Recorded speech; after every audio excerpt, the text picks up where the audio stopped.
할렐루야. 오늘도 오아시스 같은 수요 성경 강의 시간에 오신 여러분 모두를 환영하고 축복합니다. 저희들이 주님 앞에 나아갈 때에 정말 목마른 사슴이 되었으면 좋겠습니다. 주님 앞에 간절한 마음으로 하나님 저희들을 만나주세요 라는 그런 간절함으로 날마다 주님 앞에 나아가기를 소망합니다. 우리 시간 찬양하기 전에 마을 모두 잠시 기도하겠습니다. 하나님 아버지 감사합니다. 이 시간 저희들 주님만을 만나길 원합니다. 저희들이 날마다의 삶 가운데에 이 세상에 정말 지내는 모든 삶의 모 순간마다 주님만을 만나길 원합니다.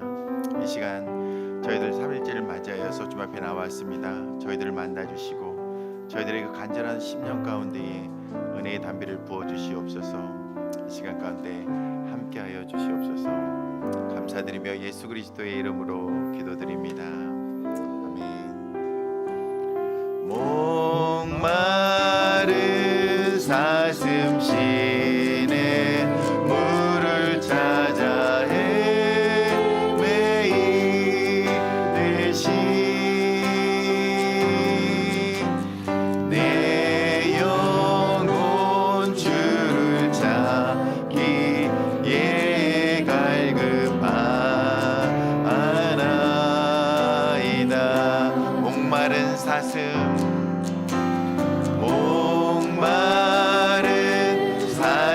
시내 물을 찾아 헤매이듯이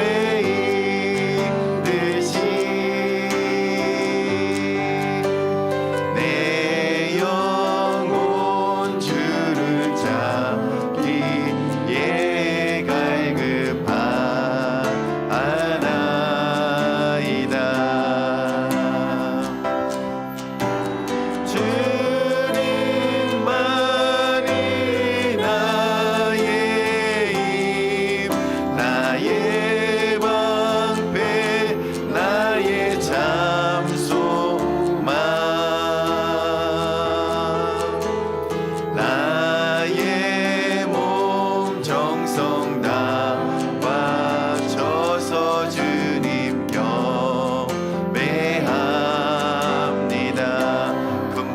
귀한 나의 주님,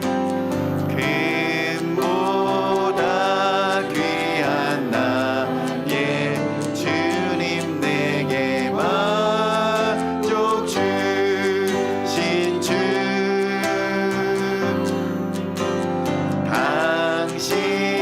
당신만이 나의 기쁨 또한 나의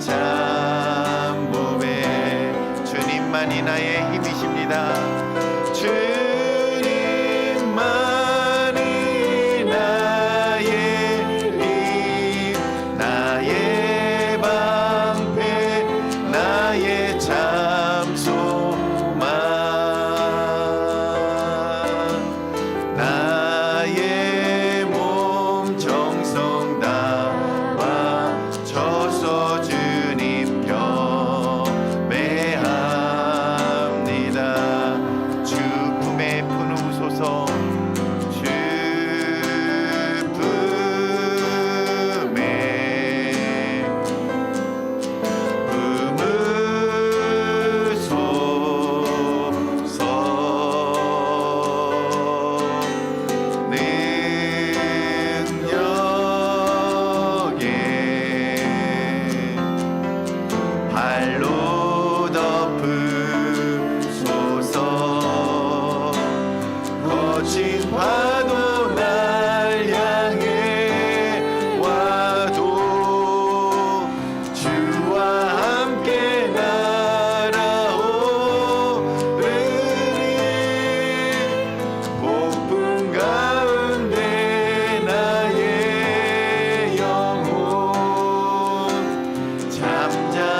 다시 한번 고백하겠습니다. 주 품에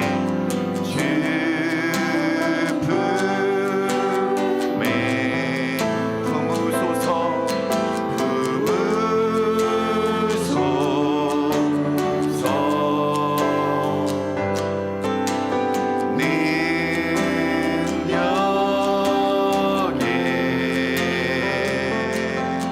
발로 덮으소서.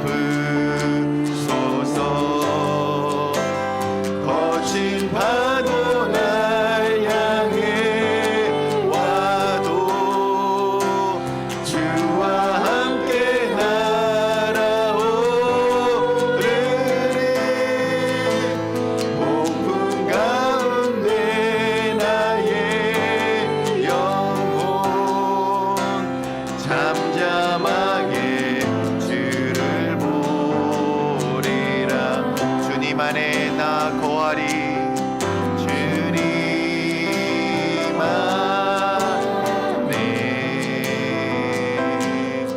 나 거하리.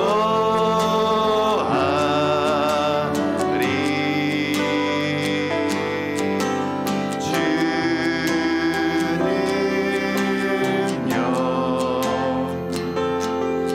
나 잠잠히 믿네. 거친 파도 날 향해 와도 주와 함께 날아오르리. 폭풍 가운데 나의 영혼 잠잠하게 주를 보리. 거친 파도 날 향해 거친 파도 날 향해 와도 주와 함께 날아오르리. 폭풍 가운데 나의 영혼 잠잠하게 주를 보리라.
말씀을 듣기 전에 하나님 앞에 마음을 모두 기도하며 나가기 원합니다. 하나님, 이 시간에 저희 그들 가운데 말씀하여 주시옵소서. 단위에 세우신 문현 담임 목사님을 마음껏 사용해 주시옵소서. 정말 이 제단 가운데 서서 주님의 말씀을 선포할 때에 당신의 성령의 옷으로 덧입혀 주시고 기름 부어 주시옵소서. 우리 통성을 한번 기도하며 나가겠습니다. 주여, 아버지 하나님, 그렇습니다. 이 시간 가운데 주님 함께하여 주시옵기 원합니다. 사랑하는 당신의 동료를 통하여서 저희들 가운데, 저희 공동체 가운데 말씀하여 주시옵소서. 그 말씀을 저희들이 아버지 들을 때에 아멘으로 응답하며 아버지 하나님 정말 기쁨으로 정말 아버지 지금 그 말씀을 들으며 나갈 수 있도록 주님 역사하시고 인도하여 주시옵기 원합니다.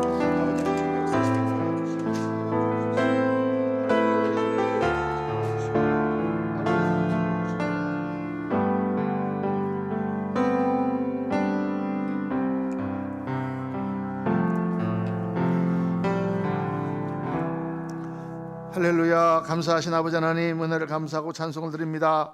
저희들 수요일 저녁마다 이렇게 아버지 하나님의 말씀을 공부하고 또 아버지 하나님 깊이 있게 연구하고 아버지 하나님 정확하게 모든 것들을 분별하며 저희들 아버지 하나님 주님 앞에 나갈 수 있는 귀한 은혜를 주심을 감사합니다. 아버지 하나님, 이 성경 강의 시간이 아버지 단순한 지식을 얻는 시간이 아니라 믿음으로 깊이 깨닫는 시간 되게 하시며 하나님의 은혜를 충만하게 누리는 시간 되게 하시며, 고넬료가 말씀을 들을 때 성령이 하늘에서 내려오신 것처럼 말씀을 들을 때 우리 마음이 뜨거워지고 하나님의 영이 임하는 귀한 은혜를 허락하여 주시기를 간절히 빌고 원합니다. 사랑하는 성도님들, 오늘 오른장주에 붙들어 주시고 오늘도 이 강의를 듣는 모든 성도님들과 또 집에서 온라인으로 참여하는 모든 성도님들께 아버지 하나님 성령께서 역사하시고 교통하시고 은혜 주셔서 아버지 하나님 말씀을 깊이 깨닫고 말씀 가운데 큰 은혜 받는 귀한 시간 되도록 역사하여 주옵소서. 부족한 종의 입술을 주정하여 주시고 아버지 하나님 명에서 영으로 교통하는 말씀 되도록 하나님 인도하여 주옵소서. 한 시간 주 성령께 온전히 모든 것 닦아오며 우리 구주 예수 그리스도 이름으로 기도하옵나이다. 아멘, 아멘, 아멘. 할렐루야. 네, 구원론 제4강 우리가 구원론을 공부하면서 그냥 예수 믿으면은 구원받는다, 우리가 이렇게 그냥 알고 있지만은 그게 어떻게 우리에게 이루어지는지, 또 구원이라는 것이 도대체 어떻게 어떠한 것인지, 이런 내용들을 쭉 공부를 하고 있습니다. 우리 첫 시간 구원은 뭐냐? 구원은 하나님과의 관계의 회복이다. 죄로 인하여 멀어지고 하나님으로부터, 하나님의 생명과 사랑과 영광으로부터 떨어진 우리들이 다시 구약의 제사를 통하여 하나님께 돌아갈 수 있었던 것처럼 예수 그리스도께서 친히 제물이 되시고 그분이 대제사장 되셔서 우리가 예수 그리스도를 통하여 하나님과의 관계가 회복된다. 그것이 구원이다. 그 구원은 믿음으로, 우리가 그리스도를 믿음으로 나가는데, 믿음이라는 건 뭐냐? 믿음이라는 것은 영적 결합이다 그랬습니다. 믿음은 결합이다. 그래서 주님과 우리가 하나가 되는 것입니다. 세례를 받는 것도 주님과 함께 장사 지내고 주님과 함께 부활하는 것이요, 또 우리가 성찬을 나누는 것도 주님이 우리 안에 들어오셔서 우리와 한 몸이 되신 것을 기억하는 것이고, 우리가 예수 그리스도를 믿을 때에 성령께서 실제로 우리 안에 들어오셔서 그가 너희 안에 거하실 것이요 영원토록 너희를 떠나지 않는다는 주님의 약속대로 보혜사 성령이 우리 가운데 임하게 되는 줄로 믿습니다. 예수 그리스도를 믿는다는 것은 그 예수님이 내 죄를 사해 주셨기 때문에 예수님을 믿으면 내가 예수님과 하나가 되어서 천국에 간다라는 것을 믿을 뿐만 아니라 예수 그리스도를 주님으로 영접하는 것이다. 볼지어다 내가 문 밖에서 두드리노니 누군지 내 말을 듣고 문을 열면 내가 그로 들어가 그로 더불어 먹고 그로 더불어 마시리라. 영접하는 자고 그 이름을 믿는 자들에게는 하나님의 자녀가 되는 권세를 주셨다. 영접한다는 게 뭐냐? 예수 그리스도를 나의 주인으로 영접한다는 거예요. 그전에는 내가 주인이 되고 세상의 주인이 되고 마귀가 주인이 돼서 살아가던 그러한 인생이 하나님과의 관계가 회복되고 예수님과 결합함으로 말미암아 이제는 예수 그리스도께서 나의 주인이 되시고 그분이 나의 주님이 되시고 그분이 나의 대장이 되시고 그분이 나의 목자 되시고 그분이 나의 인도자 되셔서 나의 영혼을 영원한 천국으로 이끌어 가시며 나의 모든 삶 가운데 오늘도 역사하시는 주님이신 줄로 믿습니다. 할렐루야. 지난번에는 믿음으로 우리가 구원받는데 지난 시간에는 뭐에 대해서 공부했어요? 두 글자, 중생. 중생이라는 무엇이냐? 거듭나는 것이다. 우리 구원의 양면성이라는 게 있다고 했습니다. 양면성이라는 게 뭐냐?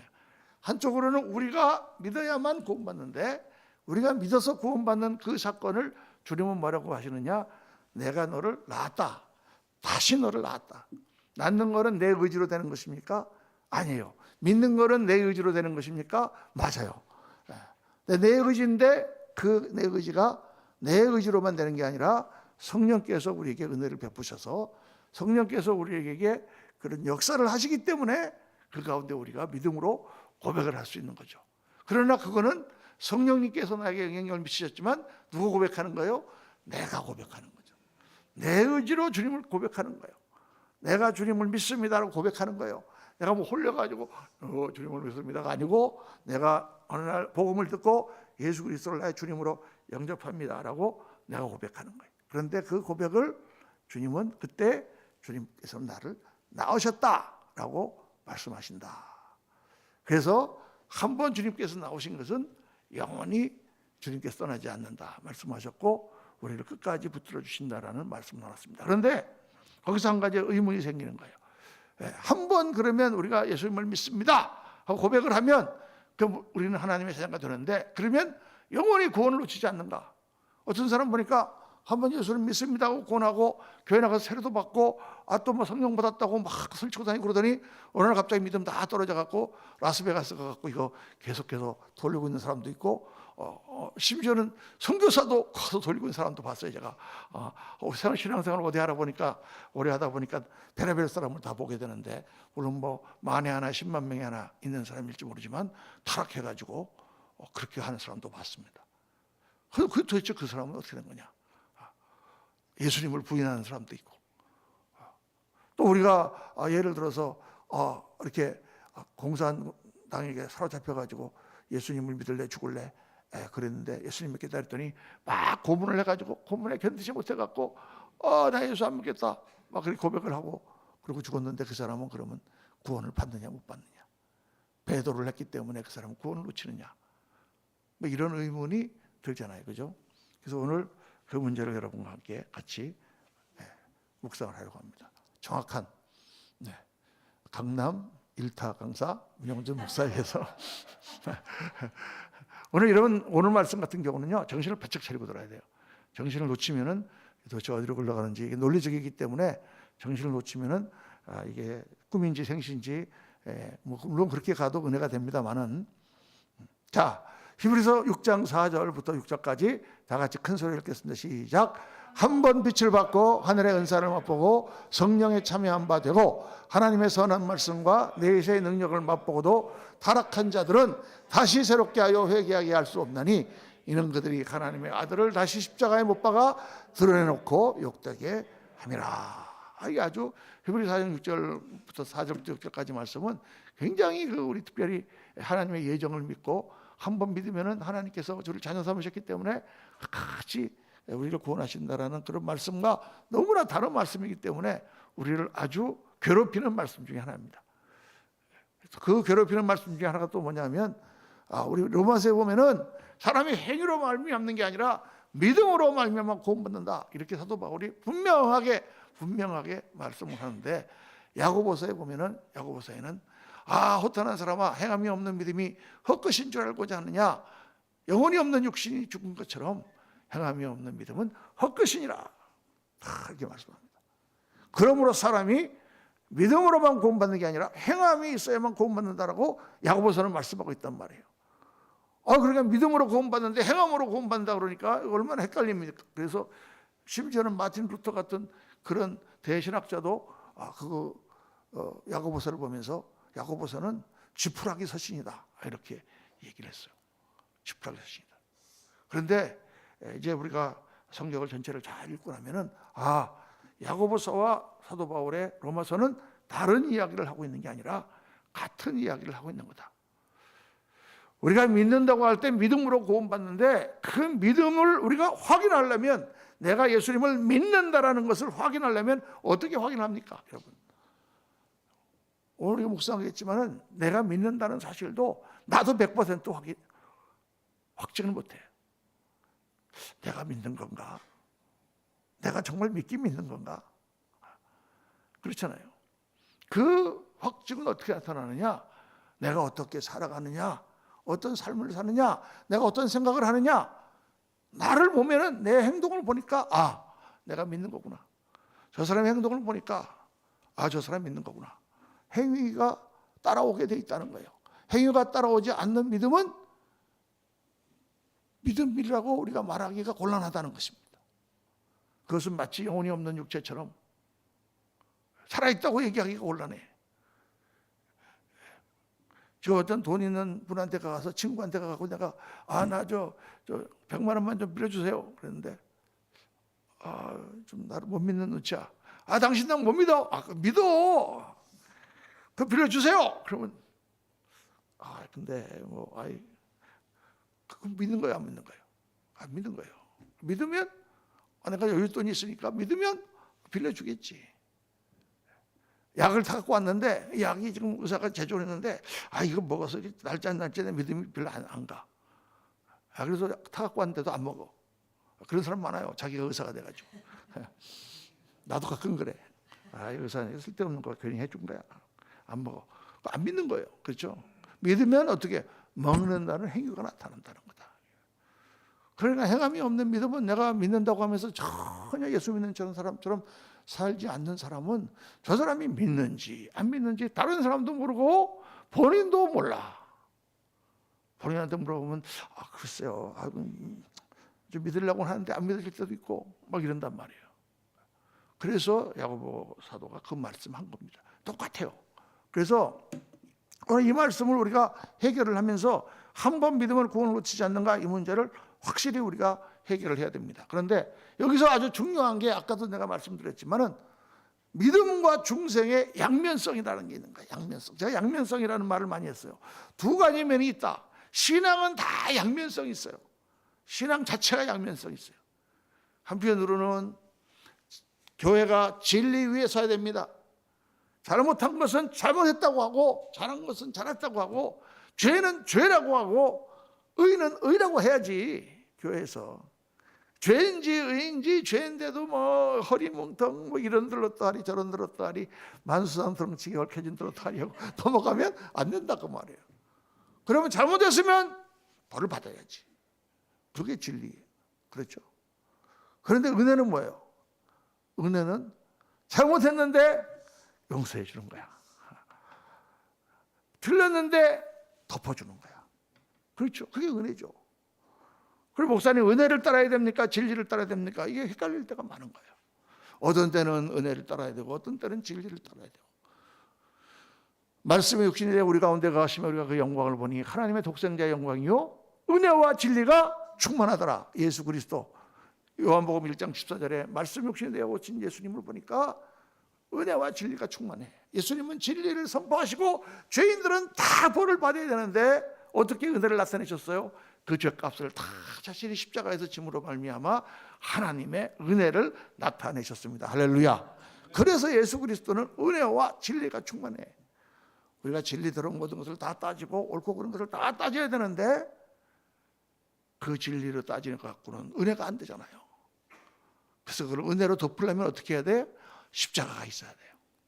누군가가 십자가를 져야 되는 거예요. 그래서 은혜와 진리가 충만하게 되는 것입니다. 그런 것처럼 양면이 있어요. 한 번 믿으면 구원받는다. 그러니까 절대 죄를 져도 구원받는다. 막 심하게 간 사람들이 구원파잖아요. 그런데 이건 믿는데 제대로 살지 않는 사람, 저 사람들도 구원받나? 우리가 믿어도 하나님 앞에 가면 우리의 모든 행위를 다 조사하셔서 심판하시는 조사 심판, 인베스티게이티브 저지먼트가 있다. 이렇게 주장하는 게 안식교잖아요. 안식교는 저쪽 율법적으로, 구원파는 저쪽 구원적으로 이단이 되어버렸어. 그 사이에 우리는 어디 있단 말이에요. 그런데 우리는 성경에 보면 이 두 개가 다 있다고 말이에요. 하나는 하나님을 믿으면 하나님 자녀로 삼으셨으니까 너는 구원받았다 이렇게 말씀하시는, 누가 우리를 그리스도의 사랑에서 끊어요? 이렇게 하시는 말씀이 있는가 하면 한편으로는 두렵고 떨림으로 구원을 이더라. 네가 예수 그리스도를 믿는 자인지 내가 내 자신을 확증하고 내가 너를 시험해봐라. 이런 말씀이 또 있다고 말이에요. 그러니까 이게 이 양면성이 다 있다는 거죠. 그래서 믿음과 중생의 양면성이 있어요. 인간적인 측면에서 우리는 어떻게 구원을 받습니까? 예수 그리스도를 믿음으로 구원받아요. 누가 믿어? 내가 믿음으로 구원받는 거죠. 그런데 하나님적인 관점에서 보면은 어떻게 우리가 구원받았어요? 하나님이 예정하시고 하나님이 나를 낳으셨기 때문에 내가 구원받았어. 언제? 나를 모를 때, 나는 알지도 못할 때 하나님이 이미 나를 예정하셨어. 모태에서 이미 하나님이 나를 정하셨어. 그 모태도 훨씬 전에, 창세 전에 하나님께서 우리를 예정하셔서 하나님 자녀로 삼으신 줄로 믿습니다. 그런데 이거는 어디에서 본 관점이에요? 하나님 본 관점이에요. 우리는 알 수 있어요, 없어요? 우리는 없어. 우리와 차원이 달라. 우리는 전혀 알 수가 없어. 내가 태어나기 전에 제가 문시로 태어날 거 알았을까 몰랐을까? 혹시 여러분 중에 태어나시기 전에 여러분이 무슨 성씨로 태어났을 거 아신 분 계세요? 혹시 최 권사님 태어나실 때 태어나기도 전에 내가 최씨로 태어날 거 아셨습니까? 그거 알 수 있는 길이 없을까? 없어요. 그거 알 수 있는 길. 그러니까 그거는 차원이 다른 세계, 하나님의 초월적인 세계, 우리가 모르는 세계인데 성경은 무엇 말씀하고 있냐면 그렇게 하나님이 예정하셨다라는 팩트, 그것만 말씀하시지 어떻게 예정하셨는지, 언제 예정하셨는지, 무슨 왜 예정하셨는지 이런 거 아무것도 가르쳐 주지 않습니다. 하나님의 예정 가운데 태어났다. 왜 예정을 말씀하실까? 예정을 말씀하신 것은요, 우리로 하여금 확신을 갖게 하려는 뜻이 있고요. 둘째, 우리로 하여금 겸손하게 하려고 하는 뜻이 있고요. 당신이 잘나서 착해서 예수 믿은 게 아니다 그 말이에요. 하나님의 은혜 가운데 예정이 있었기 때문에 당신이 구원받은 것이다. 그러므로 자랑하지 마라. 셋째는 두려워하지 마라. 하나님이 다 예비해 놓으셨고 예정해 놓으셨으면 뭘 두려워할 게 뭐 있어? 예수 믿는 사람이. 예수 믿는 사람은 두려워할 게 없어요. 우리가 살아도 주님과 동행하고 죽어도 주님이 함께 하신 천국인 줄로 믿습니다. 그러니까 우리 앞에 다 하나님이 예비해 놓으시고 내가 기도하면 응답하시고, 그러니까 두려워할 게 없어요. 그러니까 예정이라는 것은 그러한 교훈, 그러한 격려, 그러한 힘을 불어넣어 주시기 위하여 주신 것이지, 그거를 우리가 논리적으로 따져가지고 예정을 안 하셨는 것 같은데 저 사람 전도할 필요 없겠네, 이런 식으로 사용하라고 주신 게 아니다. 그러니까 예정은 하나님 차원, 믿음은 인간의 차원. 이 양면성이 다 있어요. 이걸 한꺼번에 우리가 이해할 수가 없어. 이걸 항상 볼 때는 이쪽은 따로 보고 이쪽은 따로 보고 이렇게 해야 돼. 동전의 양면성을 한꺼번에, 여러분 손등과 손바닥을 한꺼번에 볼 수가 없어요. 이렇게 해도 이게 두 번 보는 건지 한 번에 보는 게 아니야. 제가 신학교에서 강의했더니 어떤 신학생이 목사님 양쪽을 한꺼번에 볼 수 있는 방법이 있습니다. 그래서 어떻게 보는 거야? 그랬더니 이렇게 보면 됩니다. 뭐 삿발뜨기로 보는 거지. 그 비유를 그렇게 이렇게 보면 양쪽 다 보입니까? 잘 안. 우리는 한쪽만 보고 다른 쪽이 안 보여. 그때는 믿음을 볼 때는 중생의 것가 잘 안 보이고, 중생으로 은혜 받은 것을 우리가 볼 때는 믿음이 잘 안 보여. 그러니까 이거나 이게 두 개가 다 성경의 진리고 이 양면적인 진리를 항상 잘 이해해야 됩니다. 하나님은 어떤 하나님? 예레미야서 23장 23절, 하나님은 가까운 데 하나님은 아니며 먼 데 하나님은 아니냐. 하나님은 우리를 지으시고 코에다가 숨을 불어넣으시는 하나님이에요. 제가 한번 그런 말씀드렸죠. 제가 한번 가서 최 권사님 코에다 숨 한번 불어넣어 볼까요? 얼마나 가까운 거예요, 그게. 제가 숨을 불어넣을 수 있는 분은 뭐 지금 비상구급하지 않으면 숨을 불어넣을 수 있는 사람은 집사람밖에 없다 그 말이에요. 그렇게 가까운 하나님이시며 동시에 그분은 끝도 없는 우주를 창조하신 그런 헛된 하나님입니다. 양면성을 다 이해하지 않으면 성경 자체가 이해가 되지 않는다 그 말이에요. 제가 이거 갖고 책을 한 권 써야 되는데 지금. 그래서 이 구원이라고 하는 부분도 하나님이 우리를 낳으셨다라는 중생의 측면에서는 하나님의 믿음과 중생은 양면적인 진리고 논리적으로 동시에 성립할 수가 없다. 그런데 하나님이 예정하신 사람은 어떻게 될까요? 반드시 믿게 되는 거예요. 우리는 알 수 없지만 하나님이 어떻게 해서든지 돌려서 반드시 예정한 사람은 하나님이 믿게 하신다. 왜? 하나님이 예정하셨으니까. 하나님이 실패하실 수가 없죠. 하나님이 실패하실 수가 없습니다. 하나님이 정하신 사람은 반드시 믿게 되고, 또 반대로 믿지 않는 자는 절대로 구원받을 수가 없는 거예요. 하나님을 믿지 않는다. 그러면 구원받을 수가 없는 거예요. 이게 성경의 진리예요. 그러니까 이 진리 가운데 믿음은 반드시 필요한 것입니다. 내가 하나님을 믿지 않고 예정을 하셨으니까 나는 안 믿어도 그냥 하나님 절대 그렇게 할 수가 없는 거예요. 나는 예수님은 누가 전도를 할 때 그걸 받아들여서 내가 믿어야만 구원을 받는다. 이것이 성경의 진리고. 그런데 그렇게 내가 믿고 나서 보니까 그 나의 믿음이 나에게서 저절로 생긴 것이 아니라 하나님의 은혜 가운데 나에게 주어진 것이로구나 하는 것을 내가 깨닫게 된다는 것이죠. 자, 이해가 되시죠? 자, 그래서 믿음과 구원의 관계를 한번 생각해 보자 그 말이에요. 자, 내가 믿습니다. 내가 믿으니까 나는 구원받았습니다. 여러분 예수 그리스도를 믿으십니까? 아멘. 그러면 구원에 대한 확신이 있으십니까? 아멘. 우리가 다 이렇게 아멘 하지만은 어떤 분들은 믿으면서도 제가 믿어요. 믿으니까 교회 다니죠. 열심히 다니죠. 그러면 지금 당장 돌아가시면 천국에 가실 수 있는 확신이 있으십니까? 그건 가봐야 알죠. 이렇게 말씀하는 분이 많습니다. 그러면 지금까지 우리는 어떻게 했냐면 그거 설명을 다시 해드릴게요. 해가지고 우리 예수 믿으면 예수님 믿고 예수님 우리 죄 다 사해 주셨어요. 그러니까 믿으셨으니까 반드시 오늘 천국에 갈 겁니다. 믿으십니까? 네, 믿습니다. 그러면 오늘 죽으면 천국 가시죠? 그래도 죽어 가봐야지. 나 같은 것이 어떻게 천국 가겠어요? 아주 겸손해서 그러는 거죠. 그래도 아직도 죄도 짓는 게 많고 신앙생활도 뭐 그냥 개떡같이 하는데 내가 어떻게 천국 가겠지? 이렇게 생각한다고 말이에요. 그러니까 옆에서 막 당신 믿으니까 천국 간다니까 믿으라니까 막 하면서 막 이렇게 해도 안 믿어지는데 어떻게 해? 그렇죠? 믿음이라는 것 자체는요, 내가 믿잖아요. 근데 나도 100% 확신을 못해. 어느 날 내가 막 하나님 믿는다고 설치다가 어느 날 또 친구가 또 꼬여가지고 어디 가고 신나게 놀고 집으로 돌아오는데 내가 정말 믿는 건가? 내가 정말 100% 내가 하나님 믿고 있는 건가?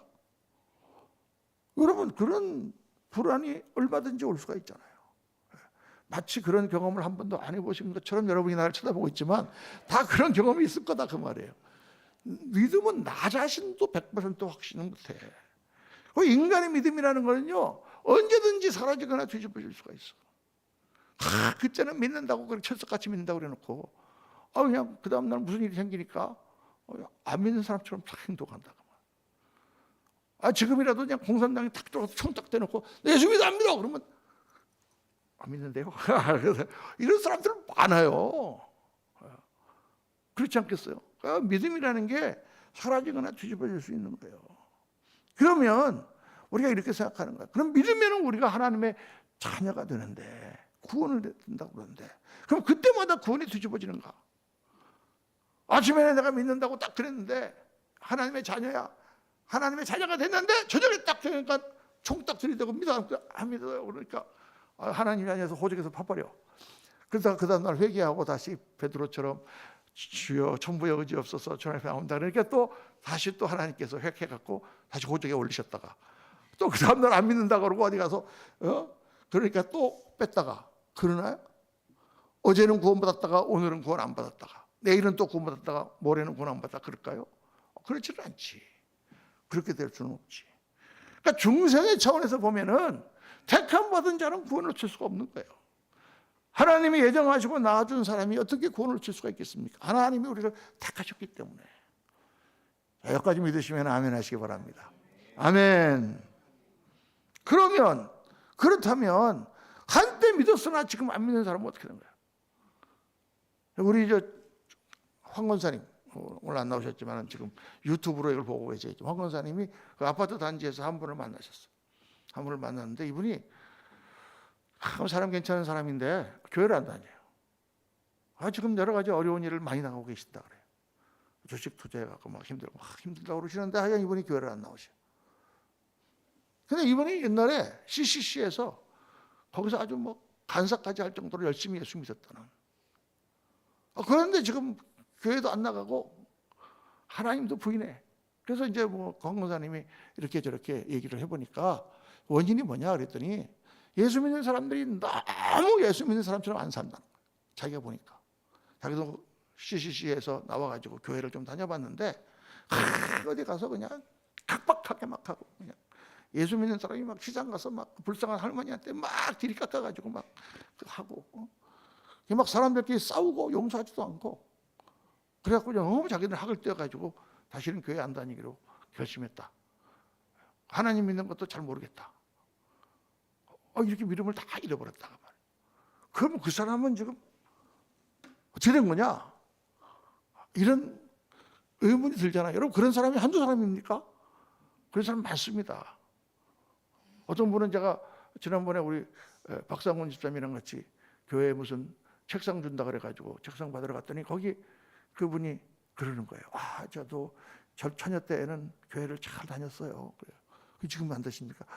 남편이 그냥 그러고 하다 보니까 식당 하다 보니까 교회도 못 나가고 20년 동안 교회를 못 나갔대. 그러면 교회를 나오셔야죠. 언제라도 나갈 생각은 하고 있어요. 예수님 믿으시죠? 글쎄요. 뭐 믿으려고 그러면 잘 모르겠어요. 그럼 뭐요? 그럼 도대체 그건 어떻게 되냐? 이런 의문이 생길 거예요. 그러면 이걸 두 가지로 봅니다. 첫째는 지금은 타락했지만 언젠가는 그 사람은 돌아올 거다. 이렇게 보는 거예요. 지금 저 사람은 예수님 부인하고 있지만 하나님께서 은혜를 주셔서 언젠가는 저 사람이 예수님 믿고 돌아올 거다라고 희망적으로 보는 거예요.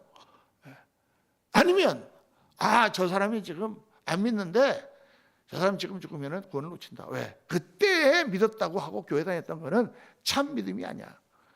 그때는 믿은 척만 한 거지 자기도 믿었다고 착각한 거지 그건 참 믿음이라고 볼 수 없다. 그럼 여기서 아주 중대한 퀘스천이 생깁니다. 그럼 도대체 어떤 믿음이 참 믿음이냐? 어떤 믿음이 참 믿음이냐? 예수님 믿고 눈물을 한 방울 떨어뜨리면은 참 믿음이 아니고 세 방울 떨어뜨리면 참 믿음입니까? 중국에서는 한때 그런 이단들이 있었어요. 너 예수님 믿고 나서 몇 시간 동안 울었어? 이렇게 물어봐요. 1시간 울었습니다. 1시간 울어갖고 네가 예수님의 십자가의 도를 깨달았다고 얘기할 수 있어? 나는 임마 예수님 믿고 3일 동안 울었어.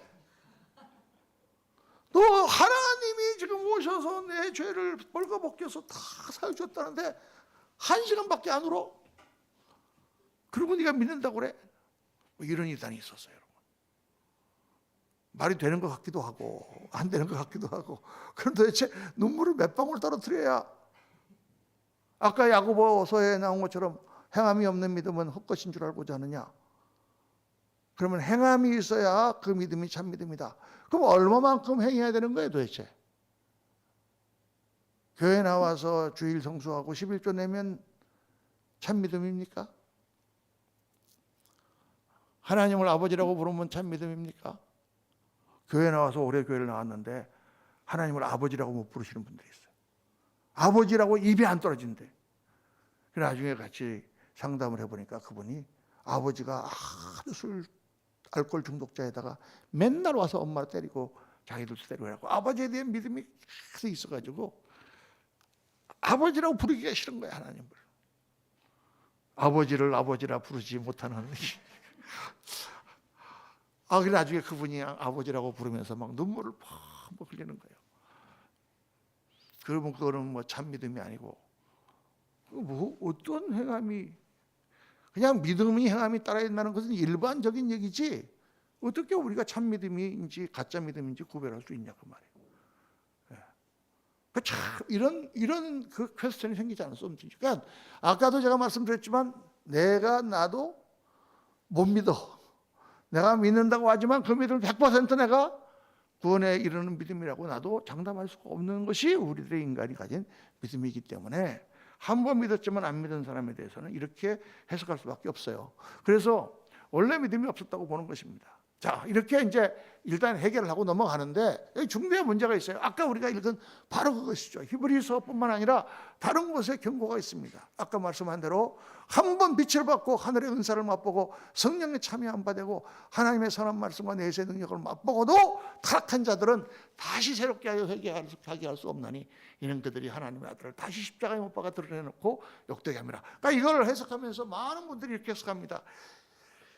이렇게 예수님을 믿는다고 하고 그러고 나서 타락하여 예수님을 십자가에 다시 두 번 못 박는 사람은 회개하여 다시 돌아갈 수 없다고 했으니 그건 구원을 놓치는 사람들이고, 앞에 이거는 믿음이 아니다. 빛만 받았다 그랬지 예수님 믿었다는 얘기가 있냐? 하늘의 은사를 맛보기만 했다 그랬지 정말 하늘의 은사를 받은 거냐? 성령에 참여 안 받았다 그랬지 성령을 받은 거냐? 하나님의 선한 말씀과 내세 능력을 맛만 받지 이 사람은 진짜 안 먹었기 때문에 이건 진짜 믿음이 아니다. 이렇게들 다 해석합니다. 장로교나 칼빈주의는 다 그렇게 해석해요. 그런데 이 말씀을 잘 보세요, 여러분. 한번 빛을 받고 하늘의 은사를 맛보고 성령에 참여 안 받고 하나님의 선한 말씀과 내세의 능력을 맛봤는데 이게 예수 안 믿은 거 이게? 이걸 예수를 안 믿은 거라고 얘기할 수 있냐고. 예? 아니 빛이 뭔지도 모르고 은사는 소리도 듣지도 못하고 성령이라는 거는 뭐 남들이 하는 건라고 생각하고 말씀에 조금 은혜 받다가 말다가 하면서 교회를 그냥 마당만 밟고 다니는 사람이 얼마나 많은데, 이렇게 지금 빛을 받고 은사를 맛보고 성령에 참여하고 선한 말씀과 내세의 능력을 맛봤는데 그 사람이 예수님을 안 믿었던 사람이다라고 얘기할 수 있냐고 말이에요. 그건 아닌 것 같아. 그렇게 해석한 건 너무 무리인 것 같아. 그럼 예수님 믿었는데 타락한 자들은 다시 새롭게 하여 회개하게 할 수 없다. 이것도 도대체 어떻게 해석을 할 수가 있는가? 이거는 믿음이 아니라고 말할 수는 없는 것 같습니다. 그러면 그렇게 말하기 어렵다면 그러면 어떻게 해석해야 되느냐? 또 다른 배교의 경고들이 있어요. 마태복음 24장 10절에 보면 예수님이 그때 많은 사람이 실족하게 되어 서로 잡아주고 서로 미워하겠으며 불법이 성행함으로 많은 사람의 사랑이 식어지리라. 그러나 끝까지 견디는 자는 구원을 얻으리라. 끝까지 못 견디는 자는. 그 말씀 안 하셨어요. 근데 이런 말씀 하셨단 말이에요, 예수님이. 마지막 때가 되면은 또 히브리서 20장 10장 보면은 우리가 진리를 아는 지식을 받은 후 짐짓 죄를 범한 즉 다시 속죄하는 제사가 없고 오직 무서운 마음으로 심판을 기다리는 것과 대적하는 자를 태울 맹렬한 불만 있으리라. 진리를 아는 지식을 받은 다음 짐짓 다시 죄를 범한 사람은 속죄한 자가 없다. 이렇게 강한 말씀들이 있다고 말해요. 또 에사로니가 후서 2장 3절 보면 누가 어떻게 해도 너희가 미혹되지 말라. 먼저 배교하는 일이 있고 저 불법의 사람 곧 멸망의 아들이 나타나기 전에는 그날이 이르지 아니하리니. 이런 강력한 마지막 때가 되면 배교한다. 예수님을 믿는다 그랬다가 예수님을 안 믿는다 하는 배교하는 일이 있다. 자, 이런 말씀들은 어떻게 해석을 하는가? 근데 우리가 아까 중생, 하나님의 은혜, 하나님의 예정, 하나님이 우리를 구원하신 것을 끝까지 우리를 지키신다라는 그 뜻으로 생각해 보면 이런 내용의 말씀들은 우리가 믿었던 사람이 다시 타락하여 구원을 놓치게 한다는 말씀이라기보다는 배교의 위험성을 우리에게 경고하고 우리의 믿음이라는 것은 끝까지 지켜야 한다는 것을 강조하는 강력한 경고의 말씀으로 보는 것입니다. 그러니까 한번 성령의 비침을 받고, 왜냐? 히브리서 오늘 제가 여기 보지는 않았지만 그 말씀 보면은 바로 그 히브리서 6장 말씀 바로 뒤에 6장 10절 말씀에 뭐라고 말씀하시냐면 그러나 그렇게 하지만 너희들에게는 더 나은 하나님의 약속이 있다. 너희들은 하나님께서 지켜주신다라고 다시 격려하는 말씀이 있는 거예요. 이게 참 우리를 헷갈리게 만드는 것인데 히브리서 6장 아까 4절에서 6절까지 한 번 비침을 받고 한 번 빛을 받고 성령에 참여 한 바 되고 그랬는데 그런 사람은 다시 새롭게 하여 회개할 수밖에 없나니 하고 9절 말씀 보면은 사랑하는 자들아 우리가 이같이 말하나 이렇게 내가 강력하게 말했지만 너희에게는 이보다 더 좋은 것 곧 구원에 속한 것이 있음을 확신하노라. 확신한다.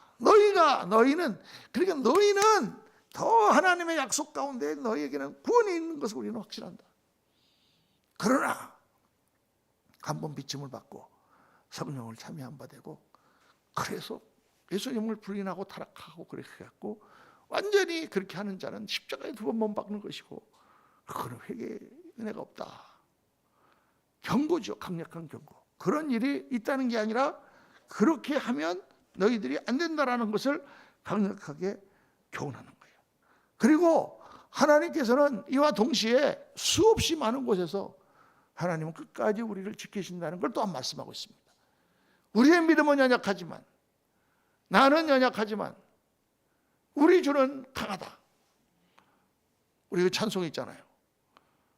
나는 연약하나 우리 주는 강하다. 나는 연약하지만 하나님은 강하시다. 하나님의 약속은 지켜주신다. 그러니까 베드로전서 1장 5절에 다 같이 시작. 너희는 말세에 나타내기로 예비하신 구원을 얻기 위하여 믿음으로 말미암아 하나님의 능력으로 보호하심을 받았느니라. 하나님이 능력으로 너희를 지키고 있다 말씀하고 있어요. 요한복음 10장 18절 다 같이 시작. 내가 그들에게 영생을 주노니 영원히 멸망하지 아니할 것이요 또 그들을 내 손에서 빼앗을 자가 없느니라. 그들을 주신 내 아버지는 만물보다 크심에 아무도 아버지 손에서 빼앗을 수 없느니라. 제가 이거 갖고 있는 거 여러분 와서 뺏으려고 한번 해보세요. 제가 뺏길 것 같습니까? 잘 안 뺏겨요. 저도 막 도망가질 것 같고. 하나님이 주고 계셨는데 하나님 뺏기겠느냐? 하나님이 주고 계시는데 하나님 뺏기겠느냐? 우리 잘 아는 로마서 8장 말씀 있지 않습니까? 복음의 꽃이라고 불리는 로마서 8장에 누가 우리를 그리스도의 사랑에서 끊으리요? 제가 한번 읽겠습니다. 누가 우리를 정죄하리요? 죽으실 뿐 아니라 다시 살아나시는 그리스도 예수시니 그는 하나님 우편에 계신 자에 우리를 위하여 간구하시는 자신이라. 누가 우리를 그리스도의 사랑에서 끊으리요?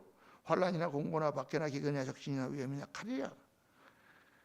그러나 이 모든 일에 우리를 사랑하신 이로 말미암아 우리가 넉넉히 이기느니라.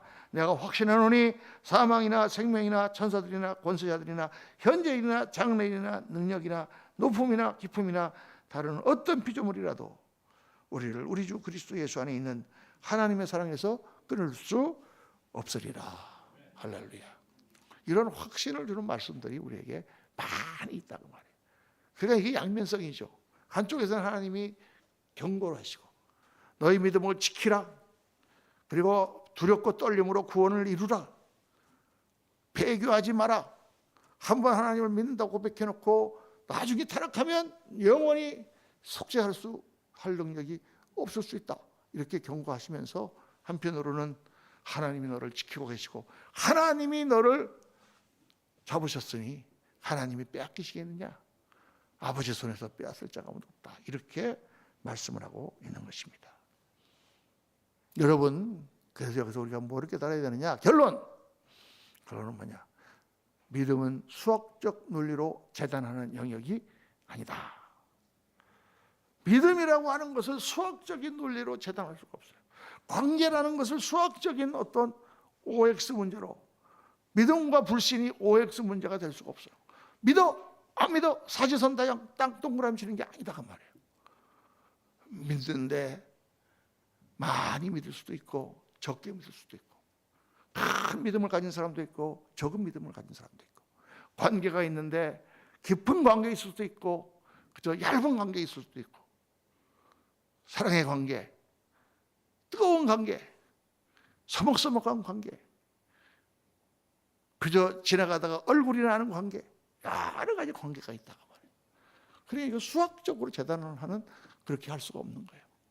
말씀을 다 묵상하면서도 이걸 자꾸 수학적으로 재단하려고, 한번 믿었는데 끝까지 안 믿은 사람은 어떡하지? 이렇게 수학적으로 재단하지 말고, 주님은 우리에게 계속해서 경고하시는구나. 배교의 위험성과 예수 그리스도를 부인할 수 있는 가능성과 그런 것이 있음을 우리에게 경고하시죠. 끝까지 믿음을 지키라고 말씀하시고 끝까지 믿음을 지켜서 어떻게 해라? 생명의 멸류관을 받아라. 이렇게 말씀하시고, 그러나 한편으로는 절대 우리를 놓치지 않으신다, 절대 너희를 붙들고 계신다라는 확신을 계속 우리한테 보여주시면서 하나님의 약속을 붙들어라. 하나님의 약속을 붙들어라. 구약의 시편이나 이런 데 보면은 다 외적의 칭을 받아가지고 왕창 망하게 됐는데 어떻게 하나님 앞에 부르시지 않습니까? 하나님, 우리 죄 때문에 우리게 된 거 압니다. 그러나 우리를 선택해내시고 애굽 땅에서 구원하신 하나님, 그 하나님, 홍해를 가르신 하나님, 우리를 하나님 백성으로 삼으신 하나님, 이 솔로몬의 성전에 향하여 기도하면 들으시겠다고 약속하지 않았습니까? 하나님, 완전히 그냥 집을 나가가지고 엉망진창이 돼갖고 돌아왔는데, 그래도 아버지, 그래도 어머니 나를 낳아주셨는데 하고 매달리는 것 같은 그런 내용이 얼마나 많이 나옵니다. 그렇게 우리가 신앙생활을 하라는 거죠. 그래서 믿을 때 우리는 하나님의 역사를 믿습니다. 내가 믿을 때 하나님이 나를 낳아주신 것을 믿습니다. 아멘입니까? 내가 하나님 나를 낳아주셨어라고 믿어야 됩니다. 그리고 또 끝까지 붙들어 주시는 것도 믿어야 돼요. 하나님 우리를 붙들어 주세요. 그렇게 우리가 가야 돼요. 자, 그런데 그 약속을 붙들고 끝까지 믿음을 지켜야 돼요, 여러분. 무슨 일이 있다고, 조금 어려운 일이 있다고, 조금 시험 들은 일이 있다고, 좀 내가 눈에 볼 때 맞지 않는 게 있다고, 그렇게 철석같이 믿었던 목사님이 저렇게 타락했다고 우리가 하나님에 대한 믿음을 놓치면 안 됩니다. 끝까지 믿음을 지켜야 돼요. 그런데 보면 아까 얘기했던 것처럼 한때 믿었는데 완전히 타락해버린 사람도 있어요. 저 사람은 도대체 뭐야? 그 영혼은 어떻게 될까?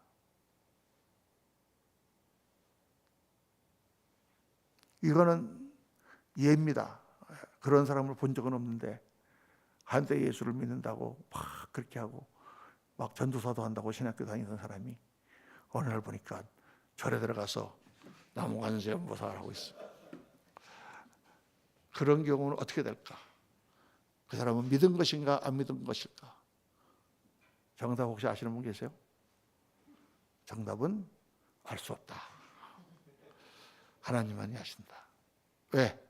구원의 주체는 하나님이세요. 내가 아니에요. 구원의 주체는 하나님이세요. 하나님이 우리를 구원하시는 것이지 내가 구원받는 게 아니에요. 그분이 우리를 구원하세요. 그분이 구원하시고 우리는 뭘 믿어요? 그분의 약속을 믿는 거예요. 그분이 나를 붙드신다고 하셨으니, 그분이 나를 끝까지 인도하신다고 하셨으니, 때로 우리가 육신이 약해가지고 예수님을 부인할 수도 있어요. 때로는 너무 낭망이 돼서 자살하는 사람도 있어요. 그 사람 구원받았냐 안 받았느냐, 이거 갖고 논란을 많이 합니다. 자살도 우울증 때문에 하거든요. 우울증. 정신병이에요. 질병하고 똑같아. 어떻게 우리가 판단할 수 있겠습니까? 하나님이 다 판단하실 것이지만, 그러나 그가 끝까지 싸움을 싸우다가 장렬하게 전사하는 것처럼 죽었을 때 하나님이 그 영혼을 버리지 않으실 거라고 믿습니다. 어쩔 수 없이 고문에 의해서 예수님을 부인했지만 그가 죽을 때는 분명히 하나님 앞에 회개하고 하나님 앞에 갈 거라고 생각해요. 그러니까 우리가 구원은 100% 하나님께서 우리를 구원해 주신 것을 믿지만은 부족한 부분이 좀 있어요. 끝까지 믿음을 지키고 끝까지 주님을 붙들고 앞으로 나아가야 될 줄로 믿습니다. 오늘 말씀을 묵상하면서 우리가 하나님을 믿는다는 그 믿음은 수학적인 계산이 되는 게 아니에요, 여러분. 신앙을 따져서 하려고 그러면 안 돼요. 신앙을 계산해서 하려고 하면 안 됩니다. 신앙은 계산이 아니에요. 주님에 대한 사랑이에요. 주님을 사랑함으로 하는 거예요, 여러분. 때로는 힘들고, 때로는 사람들의 조롱을 받고, 때로는 너무 괴로워도 주님이 나를 사랑하시고 내가 그 주님을 붙들고 사는 게 너무나 감사하기 때문에 가는 거예요. 그게 신앙이지 해야 되냐 안 해야 되냐 OX 따져갖고 하는 게 아니에요. 그렇죠? 믿음의 영역이라는 그런 영역입니다. 오늘 이 말씀을 잘 들으시고 그렇구나. 우리가 한번 믿고 하나님 붙들면 하나님 끝까지 붙들어 주시는구나. 확신을 가지시고 혹 타락하신 분이 있어도 언젠가는 그분이 돌아오겠거니 하고 기도해 주시고, 그분이 돌아오지 않고 그냥 죽었다 손치더라도 하나님이 그 사람을 붙으셨을 테니까 하나님의 손에 맡기는 지혜를 가지고 확신을 가지고 신앙생활 하시는 저와 여러분 되시기를 예수님 이름으로 축원합니다. 시간 우리 같이 한번 합심해서 하나님께 기도하겠습니다. 하나님, 오늘 나와 같은 자, 믿음이 연약한 자, 아침에도 예수 믿었다가 저녁에는 마음이 변질되는 그런 연약한 믿음을 가진 우리를 오늘도 붙들어 주시고 끝까지 놓지 않으시는 하나님, 너는 내 것이라. 불 가운데 지날 때도 물 가운데 지날 때도 불이 우리를 사르지 않고 물이 우리를 함몰치 못한다고 말씀하신 주님, 은혜를 생각하며 하나님 감사합니다. 내가 끝까지 믿음을 지키고 하나님 앞에 사랑을 고백하고 그 사랑을 변함없이 주님을 바라보며 앞으로 나아가는 그런 믿음의 용사, 내가 죽어서 구원받느냐 안 받느냐가 중요한 게 아니라 하나님의 영광의 면류관을 받는 믿음의 사람으로 세워지도록 도와주옵소서. 이 시간에 우리 주여 한번 부르짖고 통성으로 기도하겠습니다. 주여, 할렐루야. 감사합니다. 아버지 하나님, 하나님 말씀을 저희들 붙듭니다. 아버지 하나님, 주님을 바라봅니다. 아버지 하나님, 저희들의 삶을 다시 한번 주님께 드립니다. 아버지 하나님, 우리가 예수님을 믿어야 되기 때문에 믿는 것이 아니라 하나님께서 우리를 사랑하셨으므로 그 사랑에 감동하여 우리가 예수님을 믿습니다. 하나님, 예수를 믿냐 안 믿냐가 중요한 게 아니라 주님을 사랑하느냐 안 사랑하느냐가 중요합니다. 주님과의 관계가 아버지 하나님 그냥 당연히 아버지 하나님 있어야 되는 관계가 아니라 아버지 하나님 더 드리지 못하고 더 섬기지 못하여 안타까운 그러한 사랑의 관계로 주님을 섬기기를 원합니다. 하나님이여, 우리를 붙들어 주시기를 원합니다. 우리의 삶을 주님께 드리기를 원합니다.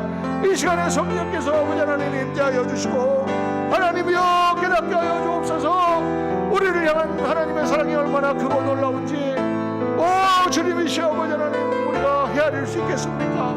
아버지 하나님, 우리가 쓸 수가 있겠습니까?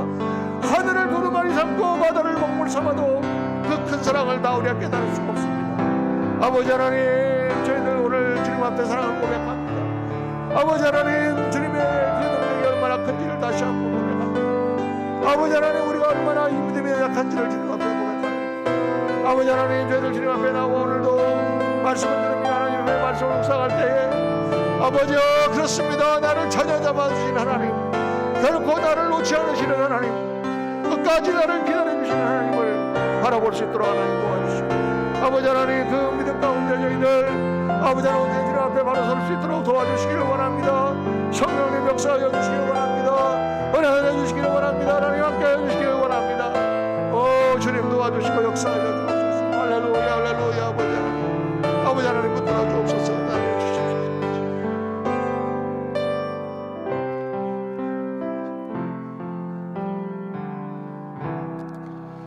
아버지 하나님, 저희들이 하나님의 은혜와 사랑을 어떻게 측량할 수가 있겠습니까? 어떻게 저희들이 그것에 대해서 이러쿵저러쿵 말할 수가 있겠습니까? 참으로 흉악한 죄인이요, 정말 우리의 믿음이라는 것이 정말 흔들리는 갈대와 같고 바람에 날리는 팔랑개비 같아서 아침 믿었다가 저녁에는 흔들리고, 아버지 하나님, 내가 나 자신도 100% 믿을 수 없는 연약한 믿음을 가진 우리들이지만 그 믿음을 하나님께서 붙드시고 우리와 관계를 맺으시고 우리를 사랑하시고 우리를 붙드셔서 끝까지 우리를 놓지 않으시고 우리를 인도하시겠다고 주님은 약속을 주셨습니다. 아버지 하나님, 그 사랑을 우리가 어떻게 알 수가 있겠습니까? 하늘을 두루마리 삼고 바다를 먹물 삼는다고 어떻게 그 사랑을 저희들이 기록할 수가 있겠습니까? 어떻게 우리의 이 아둔한 머리로 다 헤아려 알 수 있겠습니까? 아버지 하나님, 저희들이 간절히 바라기는 우리가 이 작은 믿음이지만 주의 은혜 가운데 이 믿음을 굳게 지키고 끝까지 지킬 뿐만 아니라 또 풍성하게 하나님을 사랑하고, 아버지 하나님, 그냥 믿음으로 교회에 나오는 게 아니라 뜨거운 마음으로 주님을 사랑하며 나를 위하여 십자가를 지신 그리스도를 위하여 나의 삶을 다시 한번 온전히 드릴 수 있는, 정말 주님과 뜨겁게 그렇게 신앙의 삶을 살아가는 그러한 성도들이 되도록 하나님 저희를 붙드시고 인도하여 주옵소서. 지금까지 저희들 주님 앞에 그렇게 한다고 했지만 때로 우리가 넘어질 때도 많았고 실수할 때도 많았음을 주님 앞에 고백합니다. 그래도 우리를 끝까지 붙드시고 우리를 인정하시고 우리를 아버지 하나님 그 오른장 중에 품어주시는 하나님 감사합니다. 아버지 하나님 그 은혜를 늘 기억하게 하시고 오늘도 주의 임재와 주의 인도하심과 주의 사랑 가운데 감사하며 찬양하며 또 주님과 교통하며 그렇게 살아가는 믿음의 용사들이 다 되도록 축복하여 주옵소서. 감사와 찬송과 영광을 주 앞에 올리며 모든 말씀 우리 구주 예수 그리스도 이름으로 축복하며 기도하옵나이다. 아멘 아멘 아멘 아멘.